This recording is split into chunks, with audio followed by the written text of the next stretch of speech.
Tonight, Elon Musk could be facing criminal charges in Wisconsin because it turns out that the world's richest Republican cannot just buy his way out of losing an election.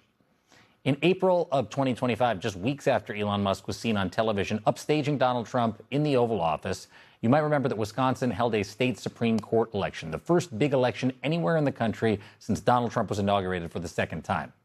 And what happened? Elon Musk spent more than $20 million backing the conservative candidate in that race. He traveled to Wisconsin. He put on a Green Bay Packers cheesehead hat at a rally of about 2,000 people, and he handed out two $1 million checks to two voters while offering cash incentives to others tied to that election. And now, the bipartisan Wisconsin Elections Commission has concluded that Elon Musk likely broke the state's election bribery law. This commission voted 5-1 to refer the complaints to the Brown County District Attorney, who will now decide whether to pursue criminal charges for Elon Musk's election tactics. Musk had repeatedly argued that the judicial election would shape the future of congressional redistricting in Wisconsin, and that matters because that could ultimately affect which political party controls the United States House of Representatives next year. But Wisconsin voters rejected Musk's preferred candidate by 10 points. And they voted instead for the liberal candidate, former prosecutor Susan Crawford. On that particular election night, our next guest, Ben Wikler, who was then Wisconsin's Democratic Party chair, called into this program. You remember, just after the liberal victory was announced, and said Wisconsin voters saw exactly what Elon Musk was up to. They know that he is grabbing money out of their pockets in order to stuff them into his own pockets. He was trying to buy this state the way he bought Brad Schimmel, his preferred Supreme Court candidate. And voters found that outrageous. They flatly rejected it. Now we know, and the jig is up. The jig is up. That election offered Democrats a lesson that extends well beyond Wisconsin. State Supreme Courts, legislatures, governors, too, increasingly determine everything from voting rules to congressional maps. Winning those down-ballot races can be just as consequential as winning at the federal level. National generic congressional polls right now show Democrats with an advantage in single-digit margins, though mostly still within the margin of error. In his new book, This is the Plan: How to End America's Meltdown and Save Democracy, Ben Wikler argues that the battles shaping American democracy are often decided far from Washington. They're decided in state courts and in state legislatures and local elections where the rules of democracy are written. Ben writes of the Wisconsin State Supreme Court election, quote, "This is a book about why elections like Susan Crawford's are so important, maybe not to the entire future of the human race, which will hopefully be pretty long, but to the future of democracy and the possibility of a fair economy in the United States. But this book isn't just an analysis. It's a prescription. The point is not to monitor the situation, but to change it." Joining us now is Ben Wikler, the former Democratic Party chair of Wisconsin. He is author of this book, This is the Plan: How to End America's Meltdown and Save Democracy, which is out tomorrow. It's so good to see you. It's good to hold this in my hands. It feels pretty meaty. I'm pretty excited. It's in your hands and is about to be in a lot more people's hands. I wrote this book after 6 years leading the Democratic State Party in Wisconsin.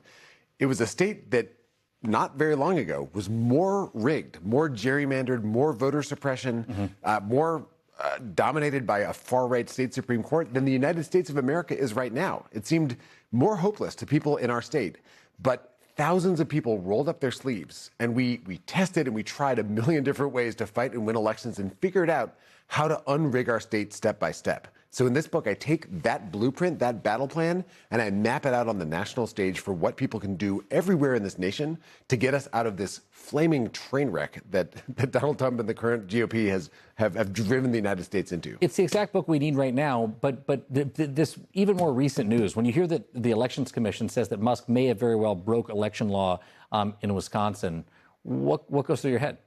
The first thing that goes through my head is that Donald Trump's pardon power does not apply to convictions in state courts. You better believe it. States are, frankly, where a lot of the action is right now. And there rightly is a ton of energy to elect a new majority, a Democratic majority in the House and the U.S. Senate this cycle.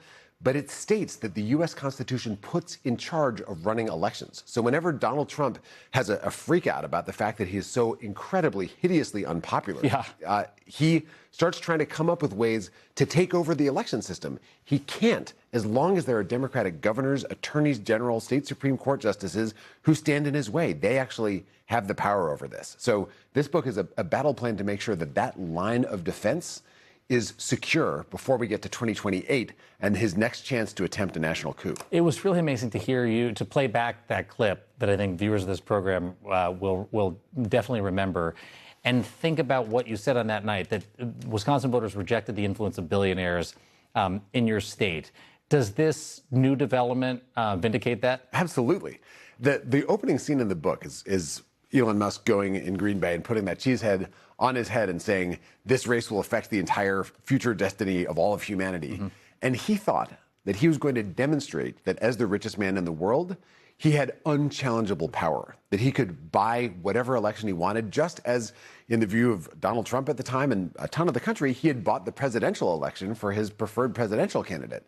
If he had won, then candidates at all levels of government would have run screaming from the possibility that he might throw a few tens of millions of dollars at them. And hold those stupid, giant fake checks up in order to convince these voters. Absolutely. It was the most disgusting and obscene and, frankly, cynical approach to politics that you can imagine. And for a lot of people, it seemed like it might work. You know, later financial disclosures showed that his total investment in that race, including all of his kind of attempted election bribes, $56 million. Wow. More than anyone's ever spent in a judicial election anywhere.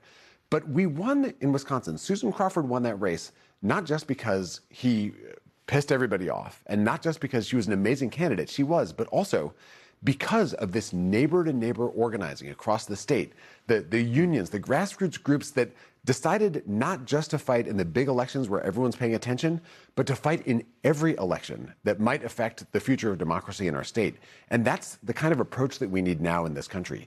We know that these local county clerks, we know that secretaries of state that do never get in the national headlines. Well, they're threatened with arrest. Yeah, they're threatened with arrest right now because Trump knows that they could actually thwart his ambitions to become a king. So my guess is there are people all across the country, election officials, not just election officials, but everyday citizens that are going to look at this book and say, what are the lessons that my state can learn from Wisconsin in order to uphold American democracy? What are those lessons that they are going to take away? The biggest lesson is, as I point out in this book, a mind-bogglingly large amount of the time, elections with mind-bogglingly huge consequences come down to mind-bogglingly small margins. Yeah. But those races tend to be the races that do not get wall-to-wall national coverage. And that means that if you want to personally be involved in saving democracy, getting some friends together and zeroing in on those state legislative, those local races that set the rules for our democracy is a way that you can become the hero that this country is waiting for and prevent the MAGA meltdown from inflicting itself on the future of our country. The book is This is the Plan, How to End America's Meltdown and Save Democracy. The author is Ben Wikler. Thank you so much for being here. Congratulations and good luck. Thanks for having me on. Appreciate you.